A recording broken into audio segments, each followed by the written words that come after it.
कृष्णदेवराय राजा अपने दरबार में सुना करते थे कि तेनाली रामा बहुत बुद्धिमान और होशियार है। एक दिन उन्होंने तेनाली से कहा, तेनाली, मुझे एक ऐसी चीज चाहिए जो सच्ची हो। तेनाली रामा मुस्कराए और कहे, राजा जी, सच्चाई को पहचानना आसान काम नहीं है, लेकिन मैं आपकी मदद करने के लिए तैयार हूँ। राजा ने कहा, ठीक है, तुम्हें 1 सप्ताह का समय है सच्चाई को ढूंढने के लिए। तेनाली रामा ने रातों रात सोचना शुरू किया कि वह सच्चाई कैसे पहचान सकते हैं। एक दिन उन्हें एक विचित्र विचार आया। अगले दिन तेनाली रामा ने राजा से कहा, राजा जी, मैंने सच्चाई को पहचान लिया है, लेकिन मैं आपको इसे बताने के लिए एक शर्त पर करूंगा। राजा ने चुकाया, कृपया अपनी शर्त कहें। तेनाली रामा ने कहा, मैं एक चीज ले आऊंगा जिसमें सच्चाई है, लेकिन आपको इसे खोजने के लिए अपने दरबार में एक विशेष स्थान पर रखना होगा। जिस कोई इसे ढूंढ कर लाएगा वह सच्चा होगा। राजा ने इस प्रस्ताव को स्वीकार किया और उसने एक खास सा पत्थर बनवाया जिसमें सच्चाई छुपी हुई थी। राजा ने उस पत्थर को दरबार में एक अलग स्थान पर रखा। तेनाली रामा ने सभी को बताया कि वह ने सच्चाई को पहचान लिया है और अब वह दरबार में एक खास स्थान पर रखी गई चीज को ढूंढने का समय आ गया है। दरबार के लोगों ने एक एक करके सभी स्थानों को खोजा, लेकिन किसी ने भी सच्चाई को नहीं पाया। आखिरकार राजा ने तेनाली रामा से पूछा, तुमने कहा था कि तुमने सच्चाई को पहचान लिया है, लेकिन कहाँ है वह चीज? तेनाली रामा ने मुस्कुराते हुए कहा, राजा जी, सच्चाई यहाँ है, लेकिन उसे ढूंढने के लिए लोगों को अपनी आत्मनिगरानी बढ़ानी पड़ती है। सच्चाई व्यक्ति की आत्मा में होती है और वह व्यक्ति जो अपनी आत्मनिगरानी बढ़ाता है वही सच्चा है। राजा ने तेनाली रामा की बुद्धिमत्ता को सराहा और समझाया कि सच्चाई को ढूंढने में आत्मनिगरानी की महत्ता होती है। राजा ने तेनाली को बड़ा इनाम दिया और सभी को आत्मनिगरानी बढ़ाने का सुझाव दिया। इस कहानी से हमें यह सीखने को मिलता है कि सच्चाई अपनी आत्मा में छुपी होती है और हमें आत्मनिगरानी बढ़ाने की आवश्यकता है। विजयनगर के राजा कृष्णदेवराय के दरबार में एक अमीर व्यापारी आया और राजा से मिलने का इजाजत ली। उसने राजा से कहा, महाराज, मैंने एक बड़ा सपना देखा हूँ और मैं इसे समझ नहीं पा रहा हूँ। क्या आप मेरी मदद कर सकते हैं? राजा ने कहा, बताओ, तुम्हारा सपना क्या था? अमीर व्यापारी ने बताया, मैंने देखा कि मैं एक सुनहरे रंग की पानी से भरी हुई तालाब में बहुत सा सोना पानी से बाहर निकल रहा हूँ। मुझे समझ में नहीं आ रहा कि यह सपना क्या मतलब है। राजा ने मुस्कुराते हुए कहा, यह सपना बड़ा शुभ संकेत है। इसका मतलब है कि तुम्हें बहुत धन की प्राप्ति होगी, लेकिन धन की प्राप्ति के लिए तुम्हें मेहनत करनी पड़ेगी। अमीर व्यापारी ने कहा, लेकिन महाराज, मैंने तो सोने की बहुतायत से बाहर निकल रहा था। राजा ने उससे हंसते हुए कहा, यह तुम्हारी अजीबी है कि तुम बहुत सा सोना पानी से बाहर निकल रहे थे, लेकिन तालाब का पानी तुम्हें धन का सौभाग्य दे रहा था। यह सीखने को मिलता है कि सपनों का मतलब हमें समझाने में कभी कभी मुश्किल हो सकता है। हमें अपने लक्ष्य के प्रति सच्ची प्रतिबद्धता रखनी चाहिए और मेहनत करनी चाहिए, तभी हम अपने सपनों को हकीकत में बदल सकते हैं। इस कहानी से हमें यह सीखने को मिलता है कि सपने हमें मंजिल की ओर गुड़े कर सकते हैं, लेकिन सफलता के लिए हमें मेहनत और प्रतिबद्धता की आवश्यकता होती है। एक समय की बात है, विजयनगर के दरबार में एक बहुत धनी और गर्वित श्रीमान रहते थे। उनका नाम धनुष्मान था। धनुष्मान ने हमेशा अपनी धन से ऊंचा मान बनाए रखा और अपने आत्मसम्मान में भरा हुआ था। एक दिन धनुष्मान ने दरबार में बड़ी भरकम यात्रा के साथ प्रवेश किया और अपने धन की प्रशंसा करने लगा। वह देशभक्ति के बजाय अपने धन की बहादुरी पर गर्व कर रहा था। तेनाली रामा ने इसका नोटिस किया और चाहते हुए उन्होंने धनुष्मान से कहा, श्रीमान, आपके बहुत धन का गर्व करना उचित है, लेकिन यही धन आपको अगर विनम्रता और सेवाभाव की दिशा में नहीं ले जाता तो इसका सच्चा उपयोग कहाँ है? धनुष्मान ने हंसते हुए कहा, तुम तो हमेशा हंसते हो तेनाली रामा। क्या इसमें कुछ गलत है कि मैं अपने धन का गर्व कर रहा हूँ? तेनाली रामा ने उससे कहा, नहीं श्रीमान, धन का गर्व करना गलत नहीं है, परंतु विनम्रता और सेवाभाव से भी बड़ी महत्वपूर्ण चीजें हैं। अगर आप अपने समृद्धि का सही उपयोग करके अन्यों की सेवा करेंगे तो आपका धन सच्ची सफलता की दिशा में ही नहीं बल्कि समाज के लिए भी उपयोगी होगा। धनुष्मान ने तेनाली रामा के शब्दों को सुनकर सोचा और उनकी सलाह को मानकर अपने धन का उपयोग समझदारी और सेवा के लक्ष्य में करने लगे।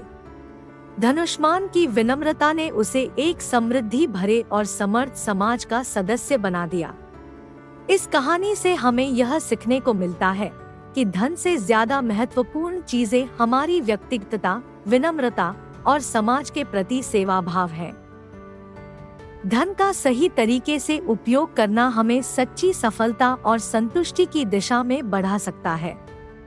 विजयनगर के दरबार में एक बहुत ही दानी और सीधे सवाल श्रीमान थे। उनका नाम धर्मेंद्र था। धर्मेंद्र ने अपने संपत्ति का बहुत सा हिस्सा समाज के लाभ में खर्चने का निर्णय लिया था। एक दिन धर्मेंद्र ने दरबार में एक बड़ी संख्या में गरीबों को भोजन के लिए बुलाया। वह खुद उन्हें पर्याप्त भोजन प्रदान करने के लिए सजग थे। तेनाली रामा ने देखा कि धर्मेंद्र बहुत धनी हैं, लेकिन वे अपने धन का सही तरीके से उपयोग कर रहे हैं।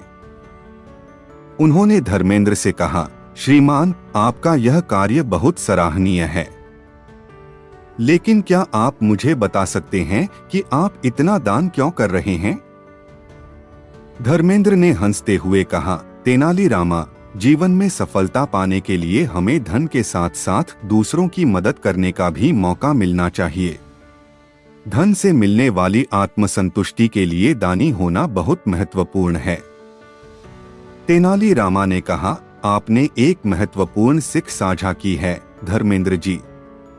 दानी बनना एक अद्भुत गुण है और यह समझना आपके द्वारा किए जा रहे दान को और भी महत्वपूर्ण बनाता है। धर्मेंद्र ने कहा, तेनाली रामा, यह धन का उचित उपयोग है और इसे दूसरों की मदद के लिए बर्बाद करना बहुत आनंददायक है। तेनाली रामा ने भी धर्मेंद्र के साथ हृदय से सहमति जताई और उन्होंने भी इस महत्वपूर्ण सीख को अपनाया। उन्होंने धन का सही तरीके से उपयोग करके समाज के लिए भी योगदान देने का निर्णय लिया। इस कहानी से हमें यह सीखने को मिलता है कि धन का सही तरीके से उपयोग करना ही वास्तविक समृद्धि है और दूसरों की मदद करना धन का सबसे महत्वपूर्ण उपयोग है। एक गांव में एक छोटे से बच्चे का नाम छोटू था। छोटू बहुत ही साहसी और होशियार था। वह गांव के लोगों के बीच में बहुत प्रसिद्ध था क्योंकि उसने कभी भी बुराई को बर्दाश्त नहीं किया और सच्चाई की राह पर चला। एक दिन गांव में एक जंगली शेर आया और लोगों को डरा रहा था। लोग अपने घरों में बंद हो गए और गांव का माहौल डरावना हो गया। छोटू ने देखा कि गांव वाले बहुत परेशान हैं और उन्हें इस स्थिति से बाहर निकालने का कोई समाधान चाहिए। वह निर्णय लिया कि वह शेर के सामने जाकर उससे मुठभेड़ करेगा। छोटू ने शेर की ओर बढ़ते हुए कहा, हे शेर, तुम यहाँ क्यों आए हो? यहाँ तुम्हें कुछ खाने को नहीं मिलेगा, जाओ यहाँ से बाहर। शेर ने छोटू की बहादुरी को देखकर आश्चर्य और आदम्भुति में भरकर उससे कहा, तुम बहुत होशियार बच्चा हो, मैं यहाँ तुम्हें छोड़कर जा रहा हूँ। तुमने मेरी ओर से गांव वालों की सुरक्षा की है। छोटू ने शेर को गांव की सीमा तक छोड़ा और उसने गांव वालों को बताया कि शेर वापस चला गया है। लोग बहुत खुश हुए और छोटू की बहादुरी की सराहना करने लगे। तेनाली रामा ने छोटू की बहादुरी को देखकर कहा, छोटू, तुमने सच्चाई और साहस का सबक सिखा दिया है। तुम छोटे हो लेकिन तुम्हारी बुद्धिमत्ता बड़ी है। छोटू ने हंसते हुए कहा, अगर हम सच्चे और साहसी हैं, तो हम किसी भी मुश्किल को पार कर सकते हैं। इस कहानी से हमें यह सीखने को मिलता है कि हमारा साहस और सच्चाई कभी भी हमें बड़ी मुश्किलों से नहीं हटने देना चाहिए, बल्कि हमें उनका सामना करना चाहिए। छोटू जैसे साहसी बच्चों की तरह हमें भी बड़े होकर सच्चे और नेतृत्वीय बनने का प्रयास करना चाहिए। एक गांव में एक ऐसा खेत था जो बहुत ही अजीब और दिलचस्प था। इस खेत का विशेषता यह थी कि वह हर किसी के लिए एक अलग अलग चीज उगा देता था। गांव वाले बहुत ही उत्सुक थे और हर किसी ने इस खेत में कुछ ना कुछ खास उगाने का इरादा किया। एक दिन तेनालीरामा ने भी इस खेत को देखा और सोचा, मुझे देखना चाहिए कि यह खेत मेरे लिए क्या खास उगा सकता है। तेनालीरामा ने खेत के माली से पूछा, यहाँ कुछ बहुत दिलचस्प उगाई जा रही है, क्या मुझे भी कुछ मिल सकता है?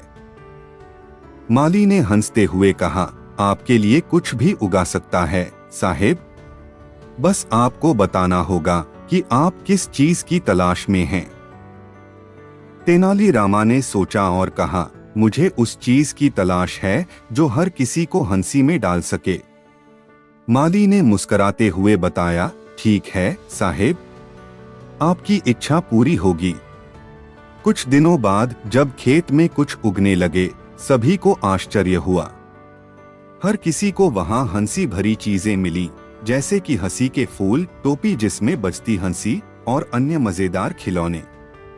तेनालीरामा ने खुश होकर कहा, मुझे वाकई मेरी इच्छा की पूर्ति हुई है। यह खेत बहुत ही अद्वितीय है। इस कहानी से हमें यह सीखने को मिलता है कि हंसी और मस्ती जिंदगी को सुंदर बना देती हैं और हमें कभी कभी छोटी छोटी चीजों में ही खुशी मिलती है। तेनालीरामा की यह दिलचस्प चीजें हमें हंसी के महत्व को याद दिलाती हैं। विजयनगर के दरबार में एक दिन राजा कृष्णदेवराय ने एक नया सिक्का बनवाया, जिसे वह संतुलन का सिक्का कहा। इस सिक्के की खास बात यह थी कि इसका एक पक्ष थोड़ा भारी था और दूसरा पक्ष थोड़ा हल्का था। राजा ने यह सिक्का अपने दरबार में फैलवाया और कहा, जो व्यक्ति मेरी सेवा में बेहद उत्सुक रहेगा, उसे मैं यह सिक्का दूंगा। तेनालीरामा ने भी इस सिक्के की खोज में उत्सुकता दिखाई और राजा के सामने पहुंचा। राजा ने देखा कि तेनालीरामा का एक पक्ष हल्का था और दूसरा पक्ष भारी। राजा हंसते हुए बोले, तेनालीरामा, तुम्हारा यह सिक्का मुझे बहुत पसंद आया है। तुम्हारे सेवा भाव का मुझे पूरा यकीन है। तेनालीरामा ने आदान प्रदान में आते हुए कहा, महाराज, आपकी सेवा करना मेरे लिए एक आनंद है और मैं इसे भारी सिक्के की तुलना में हल्का मानता हूँ। राजा ने तेनालीरामा को संतुलन के सिक्के से सम्मानित किया और उन्हें एक विशेष प्रमाण पत्र भी दिया। इसके बाद से राजा के दरबार में सभी लोग संतुलन के सिक्के की प्रशंसा करने लगे और सभी ने अपनी सेवाओं में संतुलन बनाए रखने का प्रतिबद्धता की। इस कहानी से हमें यह सीखने को मिलता है कि व्यक्ति की सेवा में संतुलन होना कितना महत्वपूर्ण है। जीवन में संतुलन बनाए रखने से ही सफलता और सुख शांति हो सकती है। एक समय की बात है, तेनालीरामा ने राजा कृष्णदेवराय के दरबार में एक जादूगर को देखा। जादूगर ने एक सिरके को हवा में उड़ाते हुए उसे जादुई रूप में बदल दिया और फिर वह सिरका किसी भी चीज को छूता तो वह चीज भी जादूगर के रूप में बदल जाती। तेनालीरामा ने यह देखकर उत्साहित होकर जादूगर से कहा, यह तो बहुत शानदार है। क्या मैं भी इस सिरके को ले सकता हूँ और इससे कुछ भी बना सकता हूँ? जादूगर ने हंसते हुए कहा, हाँ, तुम भी इस सिरके को ले सकते हो, लेकिन इसका सही तरीके से उपयोग करना होगा। तेनालीरामा ने जादूगर से सिरके को मांग लिया और उसने सोचा कि वह इसे उपयोग करके कुछ अद्भुत करेगा। अगले दिन तेनालीरामा ने सिरके को लेकर दरबार में आकर राजा से कहा, महाराज, यह सिरका बहुत ही जादुई है, इससे कुछ भी बना सकता हूँ। राजा ने इसे देखकर चुकले में कहा, तो क्या तुम इस सिरके से कुछ ऐसा बना सकते हो जो मैं नहीं बना सकता? तेनाली रामा ने हंसते हुए कहा, जी हाँ महाराज, देखते हैं। तेनाली रामा ने सिरके को लेकर एक छोटे से दरबारी को कहा, तुम्हें जादूगरी बनने का शौक है ना? दरबारी ने हैरानी भरे स्वर में कहा, हाँ तेनाली जी, लेकिन मुझ में उत्साह की कमी है। तेनाली रामा ने उसे सिरके को दिया और कहा, इस सिरके को हवा में उड़ाकर कुछ भी बना सकते हो। दरबारी ने सिरके को लेकर आकाश में उड़ा दिया और फिर वह उसे छूता ही रह गया। और जैसे ही उसने किसी चीज को छुआ, वह भी उसी चीज में बदल गया। राजा ने हैरानी भरे स्वर में कहा, तुमने तो कमाल कर दिया, तुम्हारे पास जादूगर की ख्याति है। तेनाली रामा ने हंसते हुए कहा, महाराज, यह सिरका सिर्फ जादूगरी के लिए नहीं है, बल्कि इससे हम समझ सकते हैं कि किसी की महत्वपूर्ण वस्तु को छूना बहुत महत्वपूर्ण है। हमें अपनी क्षमताओं का सही तरीके से उपयोग करना चाहिए ताकि हम समृद्धि की ओर बढ़ सकें। राजा ने तेनाली रामा की बुद्धिमत्ता को सराहा और दरबार में हंसी में शामिल हो गई। विजयनगर के दरबार में एक दिन राजा ने एक अद्वितीय पर्व का आयोजन करने का निर्णय किया, सत्य का पर्व। इस पर्व में लोगों को सिर्फ सत्य बोलने की अनुमति थी और सभी को यह आदर्श प्रतिभासित करने का अवसर दिया गया। तेनाली रामा ने इस अद्भुत पर्व को देखकर सोचा, यह एक महत्वपूर्ण और सीखद पर्व है। क्या होता अगर हम सब कुछ सच बोलते रहते हैं? इस पर्व के दिन लोग एक दूसरे के साथ सत्य बोलने का आनंद ले रहे थे।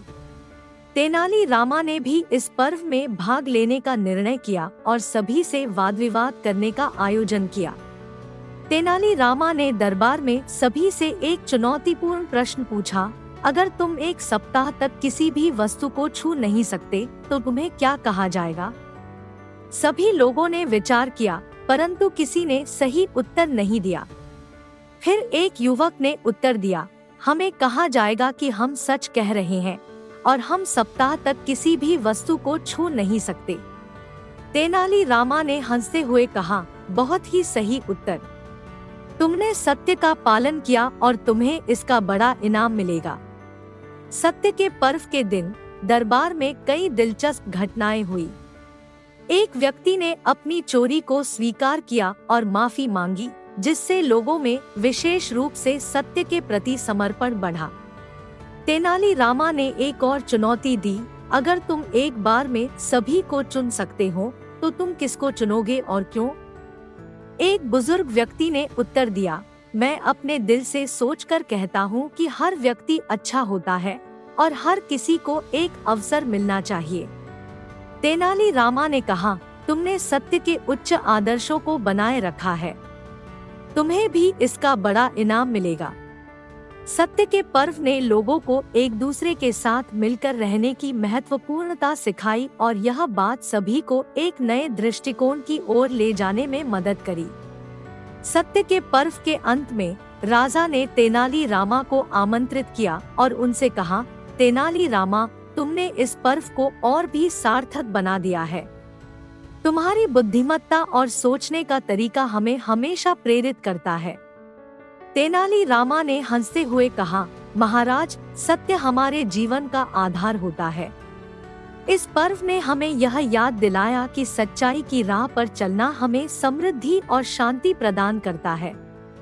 राजा ने तेनाली रामा की बुद्धिमत्ता को सराहा और सत्य के पर्व को बनाए रखने की आदर्श बातों की प्रेरणा प्रदान की।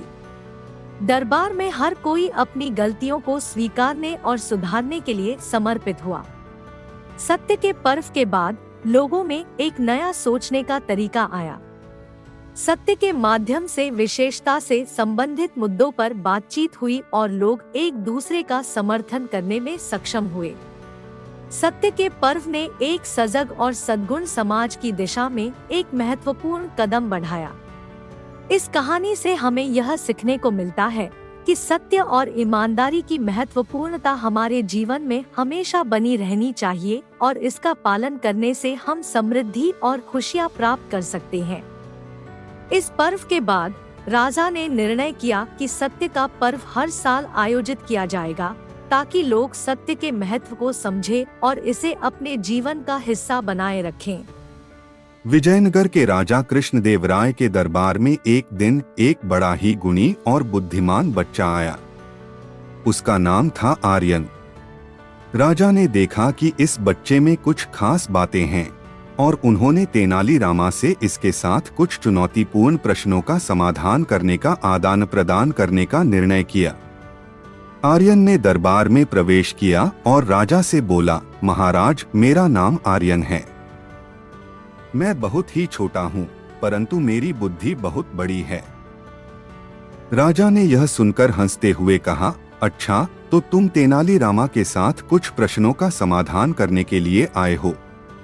राजा ने आर्यन को कुछ चुनौतीपूर्ण प्रश्न पूछे। पहला प्रश्न था, एक व्यक्ति जो अपना सिर खो देता है, वह अपना सिर कैसे खो सकता है? आर्यन ने हंसते हुए कहा, महाराज, जब व्यक्ति सपने में होता है। राजा ने हैरान होकर कहा, बहुत अच्छा जवाब। अगला प्रश्न है, वह क्या है जिसे आप छू सकते हैं पर देख नहीं सकते? आर्यन ने तत्परता से कहा, महाराज, यह तो रात्रि है।